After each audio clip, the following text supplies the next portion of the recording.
Hello everyone, welcome to IFS. Good evening to all of you. I hope I am audible, visible to everyone. जल्दी जल्दी फटाफट से जुड़ जाइए और सेशंस को जितने भी आपके फ्रेंड है फटाफट से शेयर कीजिए. Quick everyone. तो यहाँ पे हम उत्तराखंड सेट का जो इस बार का एग्जाम हुआ था, मतलब कल जो एग्जाम हुआ था संडे के दिन, उसका हम यहाँ पे डिटेल्ड एनालिसिस करने वाले हैं.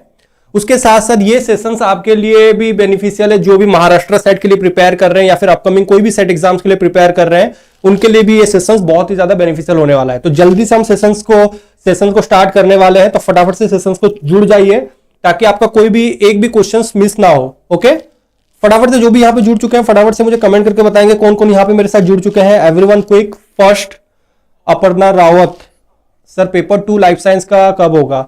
आप अपने कंसर्न फैकल्टीज को पूछिए. अपर्णा राउत जो भी आपके पेपर 2 लाइफ साइंस के कंसर्न फैकल्टी है उनसे एक बार पूछ लीजिए कि वो कब करने वाले हैं. तो आज हम पेपर 1 का जल्दी जल्दी फटाफट से कर लेते हैं. ओके, तो जो भी जुड़ चुके हैं अपना प्रेजेंस मार्क करेंगे. Quick everyone.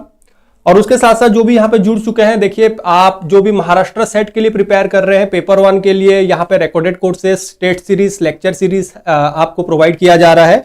फ्लैट 30% ऑफ चल रहा है. तो आपको प्रोमो कोड यूज करना है IFS 30. तो यहाँ पे आपको TET series, teacher handout, DPP आपको यहाँ पे सब कुछ मिल जाएंगे. ओके, चलिए आगे बढ़ते हैं. उसके साथ साथ जो भी महाराष्ट्र सेट 2024 को टारगेट कर रहे हैं on the field of life science, chemical science, physical science, mathematical science, तो आपको recorded courses, state series, lecture series भी यहाँ पे मिल रहे हैं. रिकॉर्डेड कोर्सेज एट जस्ट 3499 में मिल रहे हैं. टेट सीरीज आपको 999 में मिल रहे हैं और लेक्चर सीरीज एट जस्ट 500 मिल रहे हैं. उसके साथ साथ फीचर्स में क्या होंगे, यहाँ पे पेपर 1 मिलेंगे, टीचर्स हैंडआउट मिल जाएंगे, टेट सीरीज एंड DPP भी मिल जाएगा. 3 मंथ का वैलिडिटी है और आपको प्रोमो कोड यूज करना है IFS 30 को. फ्लैट 30% ऑफ चल रहा है. तो पहला क्वेश्चन आपके स्क्रीन में ये रहा. बहुत ही इजी क्वेश्चन पूछा गया था आपके एग्जाम में. स्वयं का फुल फॉर्म पूछा था. जल्दी से इसका रेस्पॉन्ड करेंगे जो भी अपकमिंग सेट एग्जाम के लिए प्रिपेयर कर रहे हैं, जल्दी से इसका आंसर्स करेंगे. What will the answer for this question? Swayam stand for what? Study web of active learning for young aspiring mind, study web of active learning for young aspiring minds and study web of automatic learning for young aspiring mind, या फिर study web of automatic learning for young active mind. So what will the answer for this question?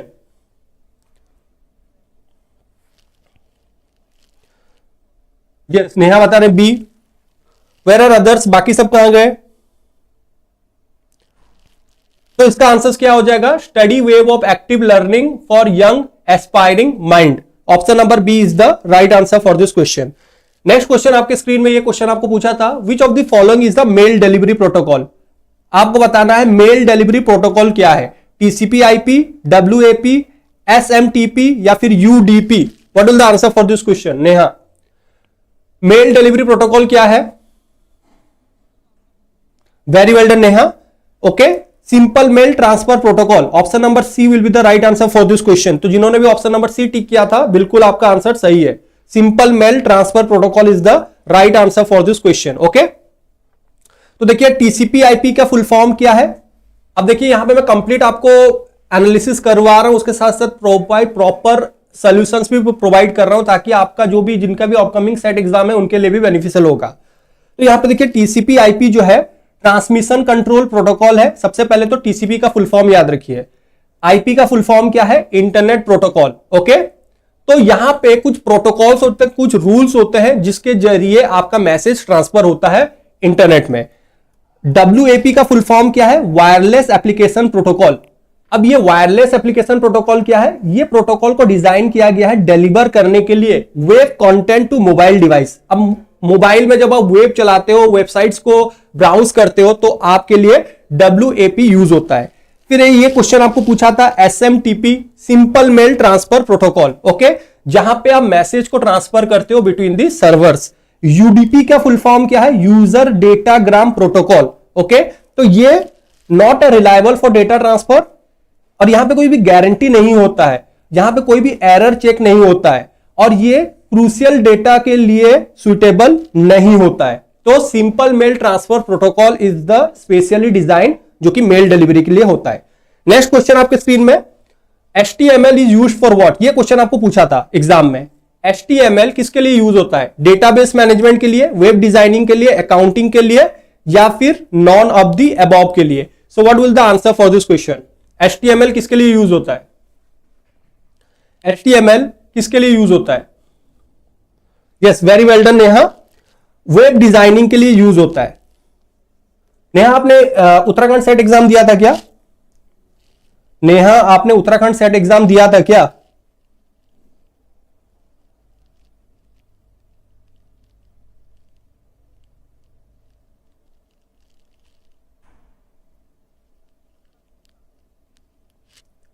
Okay, तो web designing is the right answer for this question. HTML क्या है? Hyper text markup language. याद रखिए इसका full form hyper text markup language, जो कि use होता है वेब डिजाइनिंग के लिए। ओके, वेब पेजेस क्रिएट करने में मदद करता है, वेब एप्लीकेशंस के लिए यूज होता है। तो ये use to structure content on web such as text messages के लिए, इमेजेस के लिए, लिंक, फॉर्म्स और अदर एलिमेंट्स के लिए हम किसको यूज करते हैं? HTML को यूज करते हैं, हाइपर टेक्स्ट मार्कअप लैंग्वेज को।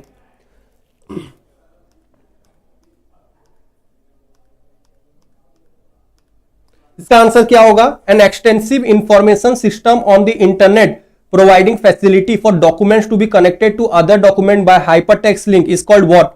Is called what? इसका आंसर क्या आपने मार्क किया है नया? An extensive information system on the internet providing facility for documents to be connected to other document by hypertext link is called what? TCP/IP?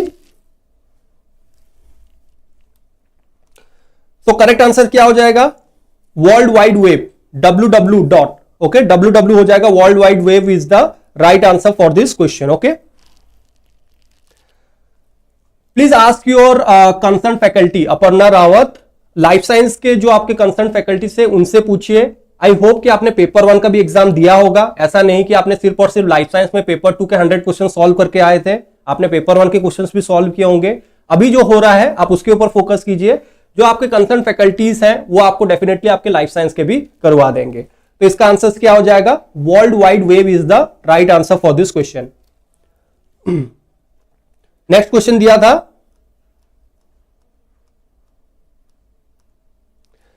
The internet work because every computer connected to it uses the same set of rules and procedure to control timing and data. This rules are called what?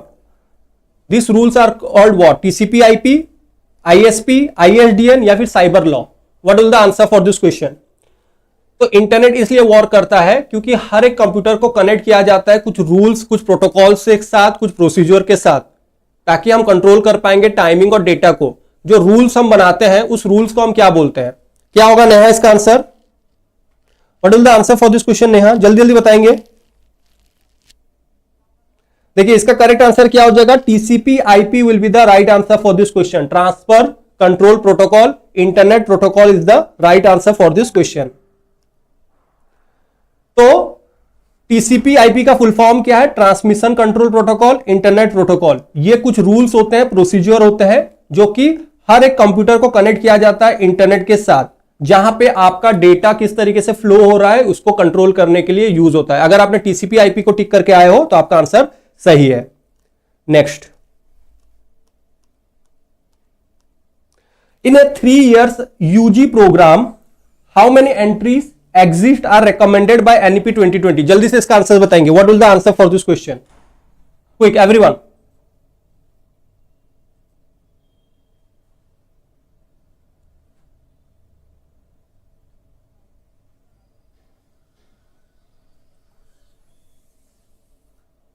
तो देखिए इसका answer क्या हो जाएगा? अब इसका answer हो जाएगा आपका 4 एंट्रीज, 4 एग्जिट ऑप्शन होता है। Okay, 4 entries will be the right answer for this question. Option number B होगा इसका राइट आंसर। नेक्स्ट, ये क्वेश्चन पूछा था, as per the guidelines by the UGC and academic integrity and plagiarism the percentage of content similarity allowed is. कितना percent तक आप plagiarism allow है on academic platform के ऊपर? तो इसका आंसर क्या हो जाएगा? 10%। तो अगर आपने 10% टिक करके आए हो तो आपका आंसर बिल्कुल यहां पे सही है। नेक्स्ट क्वेश्चन, ये क्वेश्चन आपके स्क्रीन में पूछा है, एग्जाम में पूछा था, the state must spend 6% of GDP on education. इसको पहली बार किन्होंने रेकमेंड किया था? Mudaliar commission, Radhakrishnan commission, Kothari commission या एनईपी 2020? कोई है दूसरा सेट का जो इसका आंसर करना पसंद करेगा? अगर कोई है यहां पे तो Please do respond in the comment section.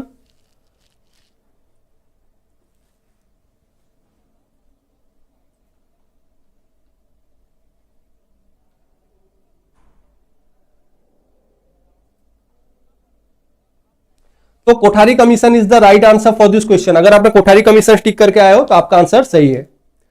Next, इसका एक्सप्लेनेशन यहां पे दिया गया है, आप बाद में इसका एक्सप्लेनेशन पढ़ सकते हो। अब ये क्वेश्चन पूछा था, the apex agency that regulate higher education in India is what. कौन सा एपेक्स एजेंसी है जो रेगुलेट करता है higher education in India? Ministry of education, UGC, higher education commission of India या फिर tertiary education council of India? क्या होगा इसका answer? What is the answer for this question? कौन सा एपेक्स एजेंसी है जो रेगुलेट करता है higher education in India? Yes, अगर आपने यूजीसी को टिक करके आए हो, बिल्कुल सही आंसर है आपका। Option number B is the right answer for this question. Okay, चलिए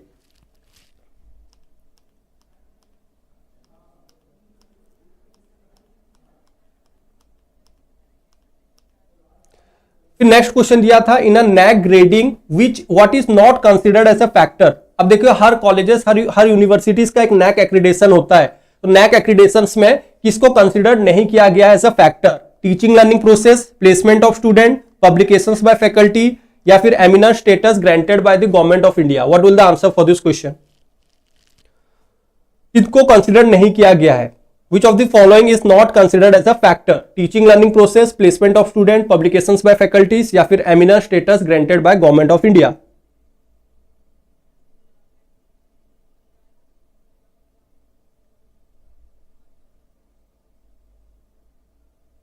What is the answer for this question?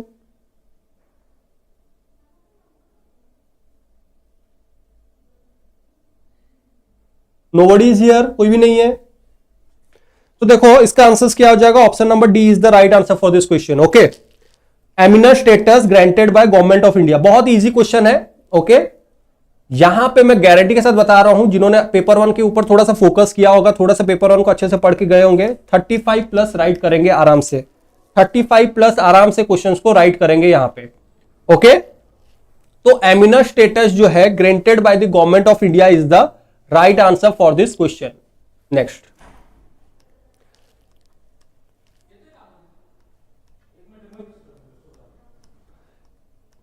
Next question है, in recently release national higher education qualification framework is drafted by. अब ये जो national higher education qualification framework होता है NHEQF, कौन draft करता है इसे? What will the answer for this question?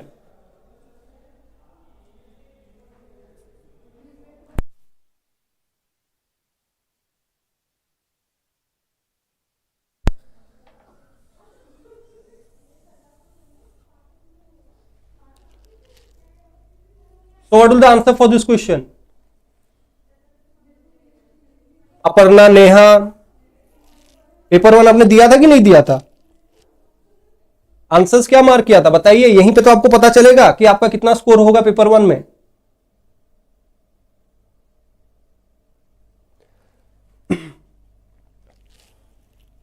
तो करेक्ट आंसर क्या हो जाएगा? UGC is the right answer for this question. Option number C अगर आपने दिया था तो बिल्कुल सही आंसर है।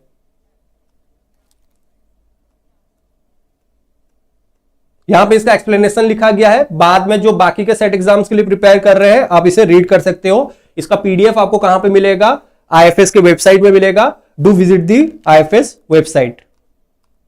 लर्निंग ऑब्जेक्टिव का मतलब क्या होता है? What is learning objective? Intended learning outcome, outcome of teaching, agenda of instruction या फिर passing of examination? Learning objective का मतलब क्या होता है?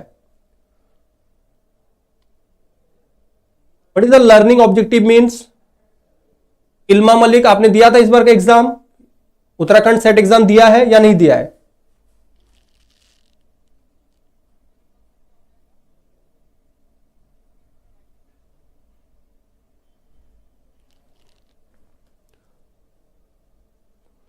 तो क्या आंसर टिक किया है आपने? लर्निंग ऑब्जेक्टिव का मतलब क्या है?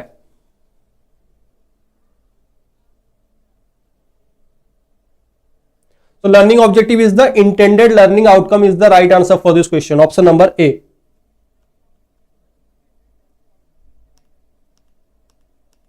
स्टेटमेंट वाले क्वेश्चन दिए थे।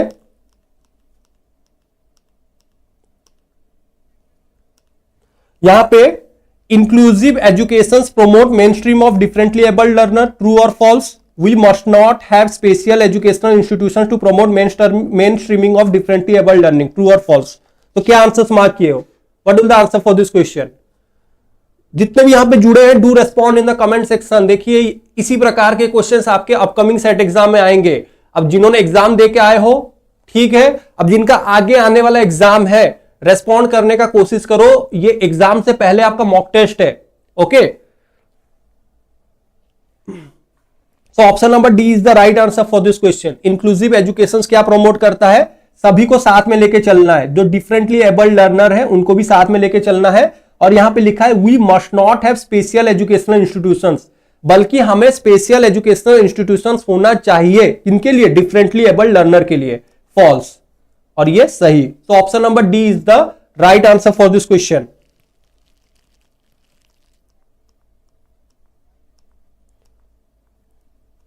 नेक्स्ट क्वेश्चन दिया था, which of the following is the criteria of good research. आपको बताना है कि क्राइटेरिया क्या होगा गुड रिसर्च का। रिसर्च को ऑब्जर्व कर सकते हो, रिसर्च से आप आंसर तक नहीं पहुंच सकते हो। रिसर्च जो होता है सिस्टमेटिक होता है, क्रिटिकल इन्वेस्टिगेशन होता है, या फिर all the assumption for the study should be expressed mentioned. Yes, 35 plus वाला क्वेश्चन है। 35 प्लस क्या, मैं तो बोलूंगा 40 प्लस वाले हैं। 40 प्लस वाले हैं जिन्होंने पेपर 1 को अच्छे से पढ़ा होगा, 40 प्लस तो क्वेश्चंस राइट करेंगे डेफिनेटली। 45 तक जा सकते हैं बच्चे। ये क्वेश्चन बहुत इजी था, 45 तक बच्चे जा सकते हैं। कट ऑफ भी हाई जाने वाला है इस बार एग्जाम में। यूके सेट का, उत्तराखंड सेट का कट ऑफ भी हाई जाएगा डेफिनेटली सारे पेपर पे। तो देखिए क्या होगा आंसर। रिसर्च जो होता है सिस्टमेटिक होता है, क्रिटिकल इन्वेस्टिगेट करते हैं किसी एक फेनोमेना को। तो option number C will be the right answer for this question. Next question, which of the following is the objective of research problem. Research problem का ऑब्जेक्टिव क्या है? Must be highly focused and feasible, not presented briefly, address the less immediate project outcome, या फिर none of the above. क्या question दिया है? Objective of research problem, which one of the following is the objective of research problem. यहां पे लिखा है not presented briefly, eliminate. यहां पे लिखा है less immediate project outcome, eliminate. Non of the above होगा नहीं, तो option number A will be the right answer for this question. अगर आपने ऑप्शन नंबर ए को टिक करके आए हो तो आपका आंसर सही है। एक्सप्लोरेटरी रिसर्च क्या होता है? एक्सप्लोरेटरी रिसर्च, हम रिसर्च करने से पहले एक्सप्लोर करते हैं। ओके, क्या यहां पे हम डेटा कलेक्टिंग इंफॉर्मेशन मिलेगा? क्या यहां पे आपको इंफॉर्मेशन मिल रहे हैं, प्रोवाइडिंग इंफॉर्मेशन, एस्टैब्लिश कर रहे हो रिसर्च प्रायोरिटीज, या फिर all of the above? What will the answer for this question? जल्दी से बताइए इल्मा, क्या होगा इसका आंसर? क्या टिक करके आए हो आप?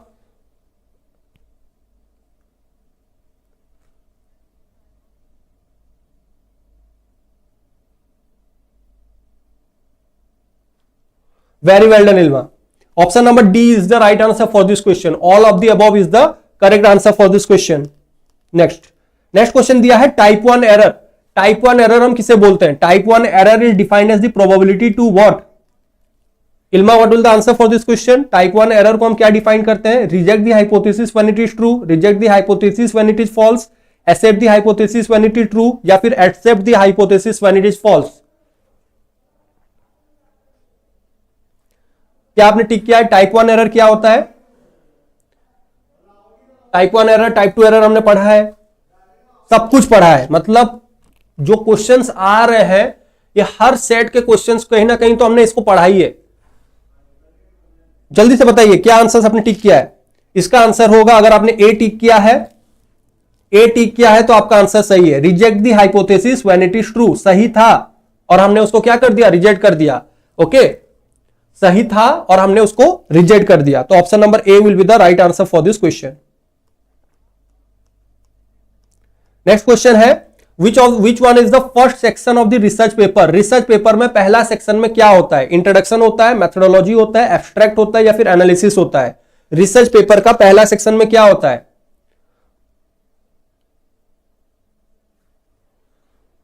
जिन्होंने एग्जाम नहीं दिया है रेस्पॉन्ड करो। जो आगे आने वाले एग्जाम्स हैं, रेस्पॉन्ड करो। क्वेश्चंस इस बार क्वेश्चंस बहुत इजी है, मतलब इसी प्रकार के क्वेश्चंस आपको एग्जाम में भी पूछे जाएंगे आपके अपकमिंग सेट में। अगर आप अपने सेट के लिए बैठे हो और इसको आप सोच रहे हो कि नहीं ये ऐसे प्रकार के क्वेश्चंस नहीं आएंगे, इस टाइप के क्वेश्चंस नहीं आएंगे, तो गलत फहमी है आप सबके लिए। So correct answer for this question is option number C. Very well done Ilma. Abstract पहले हम लिखते हैं, okay. Option number C will be the right answer for this question. Passage आया था, तो पहला इसका आंसर क्या होगा? द पैसेज से that the bill to prohibited media exploitation of women. तो देखिए इसका आंसर हो जाएगा आपका option number B will be the right answer for this question, okay. मैं पैसेज का आंसर ही बता देता हूं, बाद में आप इसका पैसेज को एक बार पॉज करना, इस वीडियो को, पैसेज को पढ़ना एक बार।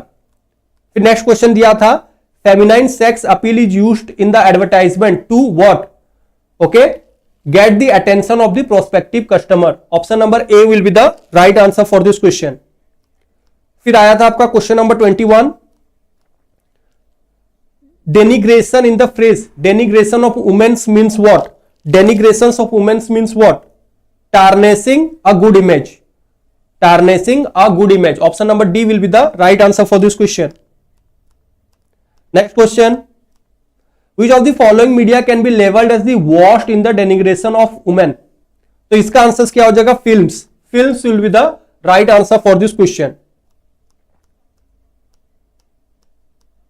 फिर नेक्स्ट क्वेश्चन दिया था, based on the passage which of the following is responsible for provoking molestation of women in the public space?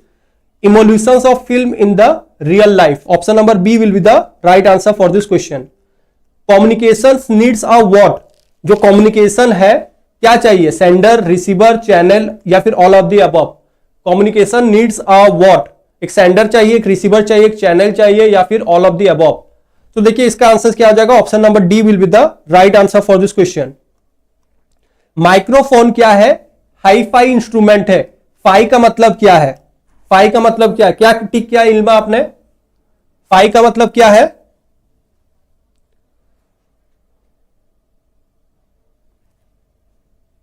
Very well done. Fidelity is the right answer for this question. Option number C, okay.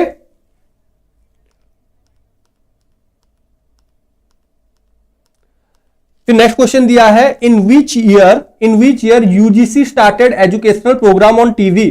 कौन से साल में UGC ने अपना educational program start किया TV में? 1981, 1982, 1983 और 1984। इल्मा क्या टिक किया आपने? Very well done, D 1984 is the right answer for this question, okay. Next question दिया है, teachers communication will be more effective. अब टीचर्स का कम्युनिकेशन और भी ज्यादा इफेक्टिव कब होगा? जब वो प्रिपेयर करता है बहुत सारे instructional aids. He starts from what students already know. Teacher जो है मास्टरी हासिल करेगा अपने सब्जेक्ट में, या फिर वो प्रीवियस ईयर क्वेश्चंस पेपर को डिस्कस कर रहा है। कब बोलोगे टीचर्स का कम्युनिकेशन इफेक्टिव कब होगा? जल्दी से बताइए इल्मा, क्या टिक किया है आपने? टीचर्स का कम्युनिकेशन सबसे ज्यादा इफेक्टिव कब होगा?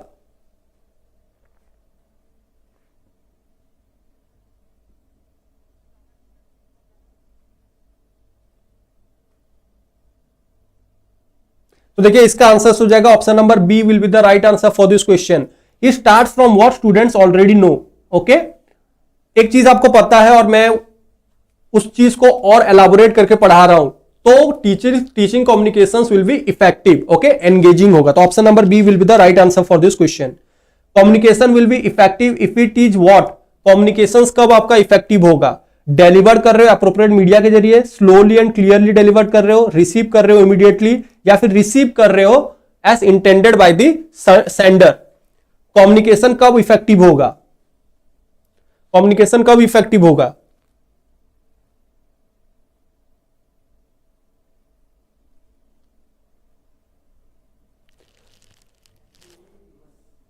बताइए, जिनका जो भी अपकमिंग सेट एग्जाम के लिए प्रिपेयर कर रहे हैं वो भी आंसर्स कर सकते हैं कमेंट सेक्शन में। This is like a mock test, सबके लिए मॉक टेस्ट है। अपकमिंग जिनका भी सेट एग्जाम है, ये मॉक टेस्ट चल रहा है आप सबका। What will the answer for this question? Received as intended by the sender. Option number D will be the right answer for this question, okay. यहां पे क्वेश्चन दिया था, अगर आपका 3 + 5 16 होता है, 7 + 9 64 होता है, 10 + 2 12 121 होता है, तो 11 + 3 क्या होगा?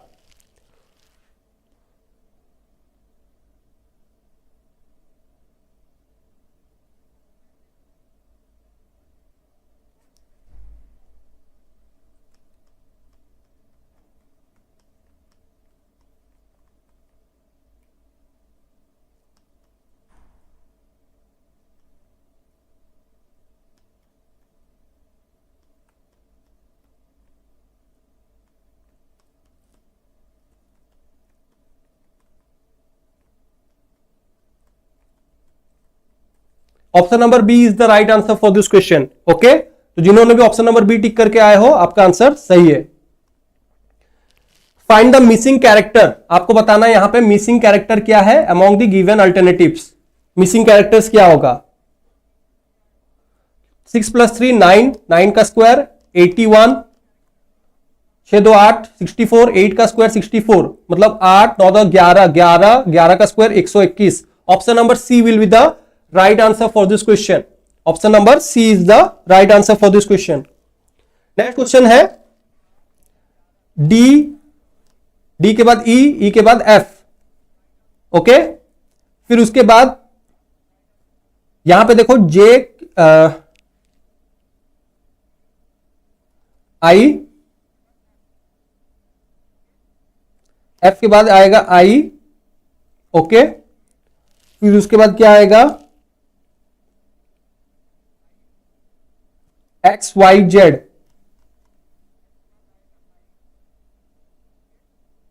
Okay, so option number B is the right answer for this question. Next question दिया था Calcutta is coded S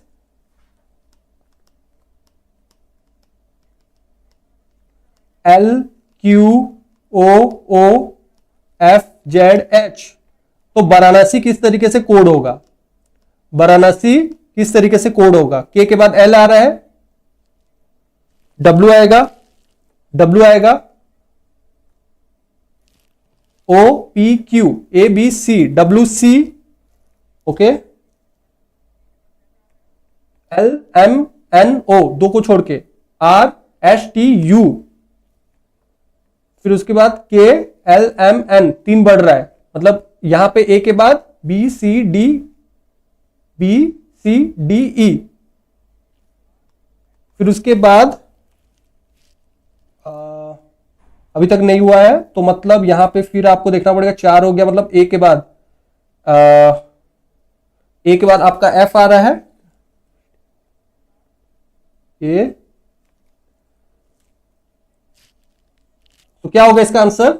BCDEF 4 के बाद, तो एन के बाद OPQRS, तो आपका आंसर क्या होगा? Option number A will be the right answer for this question.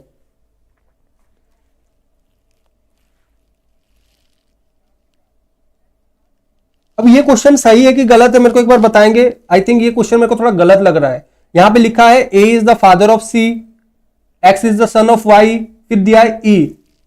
अब ये क्वेश्चन सही है कि गलत है मुझे पता नहीं है, तो ये क्वेश्चन मैं यहां पे छोड़ रहा हूं।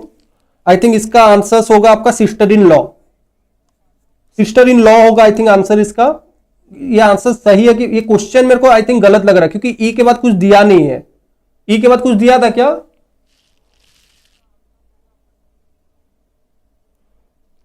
यस, इसका आंसर डी होगा, डी होगा। ओके, चलिए आगे बढ़ते हैं। फिर नेक्स्ट क्वेश्चन दिया था व्हाट परसेंटेज ऑफ 24.650 इज 49.30, तो देखिए इसका आंसर हो जाएगा आपका 20 will be the right answer. तो अगर आपने ऑप्शन नंबर ए को टिक करके आए हो तो आपका आंसर सही है। ओके, तो इसका फॉर्मूला यहां पे लिखा गया है।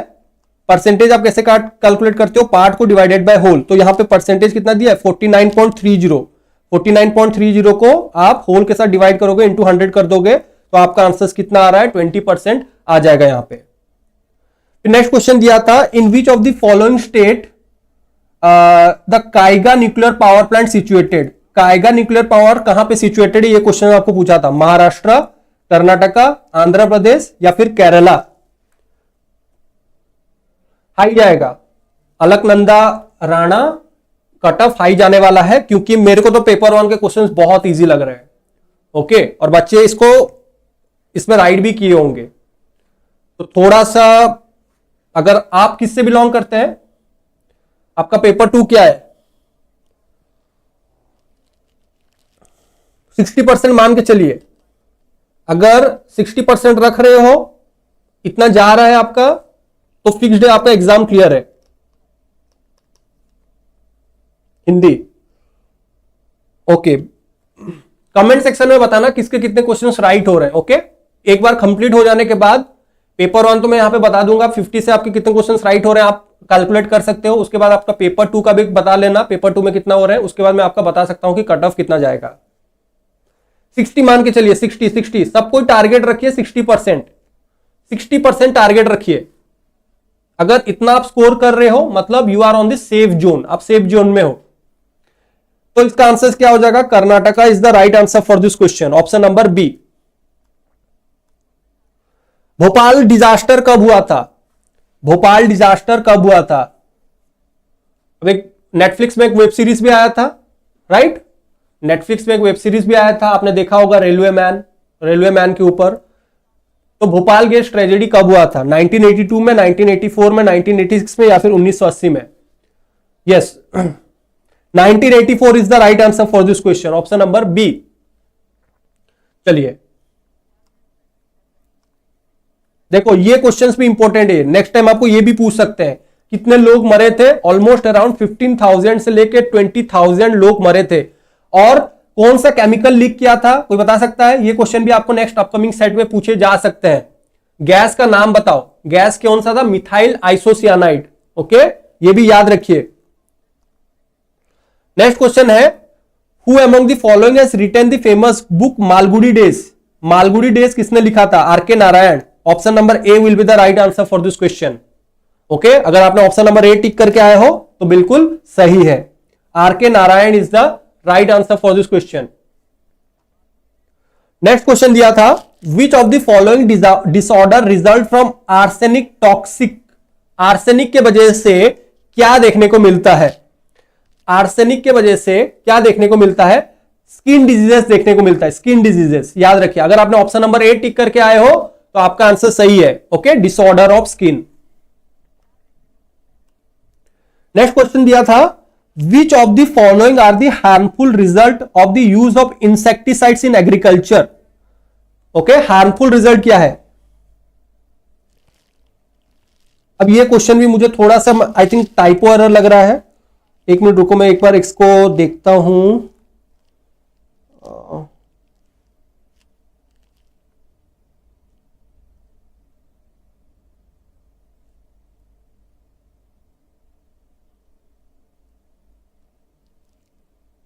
ये क्वेश्चन सही है कि गलत है, जिन्होंने भी एग्जाम दिया था?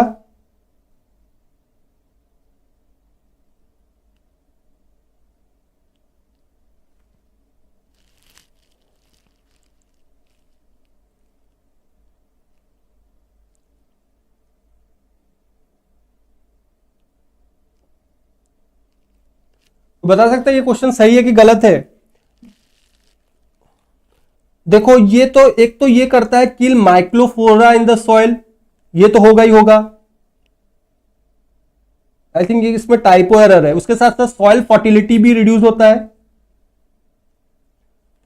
माइक्रोफोना जो होते हैं सॉइल में उसको भी ये खत्म करता है।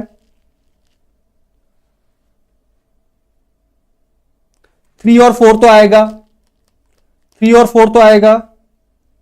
सो option number C will be the right answer for this question. Option number C will be the right answer for this question. Okay, चलिए, non photosynthetic plant such as mushrooms that grow on the dead organic matters are called as what? इसको हम क्या बोलते हैं? Saprophytes बोलते हैं। Option number B is the right answer for this question. Sorry, option number D. अगर आपने option number D को टिक करके आए हो सैप्रोफाइट्स में, तो आपका आंसर बिल्कुल सही है। फिर नेक्स्ट क्वेश्चन दिया था, choose the correct alternative from the following option for the assertion reason type. Forest cutting क्या दिया है? Forest cutting is undesirable from the point of view of soil erosion. बिल्कुल सही बात है। कटिंग ऑफ फॉरेस्ट, अगर पेड़ पौधे काट रहे हो तो उसके वजह से रेन में भी कमी देखने को मिल रहा है, बिल्कुल सही है। और यहां पे क्योंकि लगा के देखो, क्योंकि because cutting of forest reduce the interpretation of rain water. तो ऑप्शन नंबर ए अगर आपने टिक करके आए हो तो आपका आंसर बिल्कुल सही है। फिर नेक्स्ट क्वेश्चन दिया है हॉबी। अगर हम हॉबी को लिखते हैं IOBY, लॉबी को लिखते हैं हम MOBY, फिर बॉबी को किस तरीके से हम लिखेंगे? अब देखो यहां पे BY है, यहां पे भी BY कॉमन है, यहां पे OB कॉमन है, यहां पे भी OB कॉमन है, GHILMBC, OB is the right answer for this question, COBY। Option number B is the right answer for this question. अगर आपने ऑप्शन नंबर बी को टिक करके आए हो तो आपका आंसर सही है।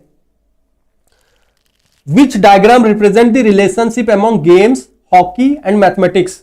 अब देखो हॉकी जो है वो किसके अंदर आता है? गेम्स के अंदर आएगा। ओके, गेम्स के अंदर हॉकी आएगा, बट मैथमेटिक्स का गेम्स और हॉकी के साथ कोई लेना देना नहीं है, कोई लेना देना नहीं है। तो इसका आंसर क्या हो जाएगा? Option number A is the right answer for this question. Okay, चलिए option number A is the right answer for this question. अब ये क्वेश्चन पूछा था, बहुत ही इजी वाला क्वेश्चन था। ओके, तो इसका आंसर पहला वाला आंसर तो 1400 होगा। यहां पे क्वेश्चन पूछा था what is the difference in admission in graduate and post graduate course in college A. College A का देखो 18% है, ओके, और पोस्ट ग्रेजुएट में कितना है? 20%। तो आपको क्या करना है यहां पे 20% को आप 20,000 से निकालो यहां से, फिर उसके साथ साथ यहां पे आप 18% का निकालो 30,000 का, फिर दोनों को माइनस करो, डिफरेंस जो आ रहा है that is 14,000 will be the right answer for this question. Okay, 36 का आंसर होगा 96,000। ओके, 9600, 9600। यहां पे क्या दिया है? What are the total admission in college B for both graduate and post graduate courses. College B में कितना दिया है? 20% ऑफ 30,000 कर दो, फिर उसके बाद आप क्या करोगे? ये ग्रेजुएट का निकल गया, पोस्ट ग्रेजुएट का कैसे निकालोगे? कॉलेज बी में देखो 18% दिया है, 18% को 20,000 से करो, अब जितना एडिशन करोगे आपका निकल के आंसर आ जाएगा ऑप्शन नंबर सी। चलिए आगे बढ़ते हैं। फिर नेक्स्ट क्वेश्चन दिया था आपके what is the difference in post graduate admission and graduate admission in case of college D. अब कॉलेज डी में देखो, कॉलेज डी कहां गया? 12%। अब यहां पे आप निकाल सकते हो 12% 30,000, 12% 30,000, और फिर उसके बाद आप पोस्ट ग्रेजुएट में देखो यहां पे दिया है 10% 20,000 का। अब इन दोनों के बीच में डिफरेंस निकालो तो आपका आंसर कितना हो जाएगा? 1600। 1600 is the right answer for this question. अगर आपने ऑप्शन नंबर बी टिक करके आए हो तो आपका आंसर सही है। फिर नेक्स्ट क्वेश्चन दिया है what is the difference between the highest admission in graduate. कितना हाईएस्ट एडमिशन हुआ है ग्रेजुएट में, highest admission post graduate courses में in any combination of college. तो यहां पे आपको क्या करना है? यहां पे 20% ऑफ 20,000, 18% ऑफ 20,000, 22 ऐसे करके निकालोगे और देखोगे यहां पे मैक्सिमम सबसे ज्यादा कौन से हैं, मैक्सिमम सबसे ज्यादा कौन से हैं। फिर उसी तरीके से ग्रेजुएट में आप देखोगे यहां पे 18, 20, 12, 16 इनका इंडिविजुअली निकालोगे, मैक्सिमम देखोगे। फिर उसके बाद यहां पे मैक्सिमम जो होगा हाईएस्ट और यहां का हाईएस्ट जो होगा, इन दोनों के बीच में डिफरेंस निकालोगे तो आपका आंसर हो जाएगा 2000। 2000 will be the right answer for this question. Okay, yes. फिर उसके बाद what is the difference between the total admission graduate and post graduate. तो इसका आंसर क्या हो जाएगा? 2000 will be the right answer for this question. चलिए, so that's all. Thank you very much everyone. I hope कि सारे के सारे क्वेश्चंस कंप्लीट हो गए। अगर कहीं पे कोई भी क्वेश्चंस रिमेनिंग है, बचा हुआ है, तो आप कमेंट सेक्शन में वो भी बता सकते हो। ओके, चलिए, और किसके कितने क्वेश्चंस राइट हो रहे हैं पेपर 1 में वो भी बताना। देखिए पेपर 1 बहुत इजी क्वेश्चंस आया था, जिन्होंने अच्छे से पढ़ा होगा वो डेफिनेटली 40+ क्वेश्चन तो राइट करने ही वाला है, और कट ऑफ हाई जाएगा, कट ऑफ हाई जाने वाला है। आई थिंक सो कि कट ऑफ हाई जाएगा, क्योंकि पेपर 1 बाकी सेट के कंपैरिजन के हिसाब से यहां पे थोड़ा सा इजी गया है, इजी गया है। तो जो भी अपकमिंग सेट एग्जाम के लिए पढ़ रहे हैं इसके मुताबिक पढ़िए, पेपर 1 को बिल्कुल लाइटली मत लीजिए। अगर आप पेपर 2 के लिए जितना ज्यादा सीरियस हो उतना ज्यादा पेपर 1 के लिए भी रहो। ओके, पेपर 1 के कोर्सेस हम यहाँ पे प्रोवाइड कर रहे हैं, उसके साथ साथ बहुत सारे रिकॉर्डेड कोर्सेस है। अगर आपने अब तक कंसेप्ट पढ़ा नहीं है तो कंसेप्ट के लिए लाइव क्लासेस चल रहे हैं, रिकॉर्डेड कोर्सेज चल रहे हैं, यूट्यूब के सेशंस हो रहे हैं। हमारे IFS ऐप में फ्री में कितने सारे पीडीएफ वहां पे अपलोडेड है टेस्ट के फॉर्मेट में, वो सारे के सारे क्वेश्चन सॉल्व कीजिए। Okay, and best of luck for the result. अगर कहीं पे कोई भी क्वेरी है, कहीं पे कुछ भी डाउट है, कमेंट सेक्शन में लिखिए। और किसके कितने क्वेश्चंस राइट हो रहे हैं 50 में से आप सबके कितने क्वेश्चंस राइट हो रहे हैं उसके बारे में भी बता सकते हो। ओके, चलिए, तो thank you very much everyone and happy learning to all of you.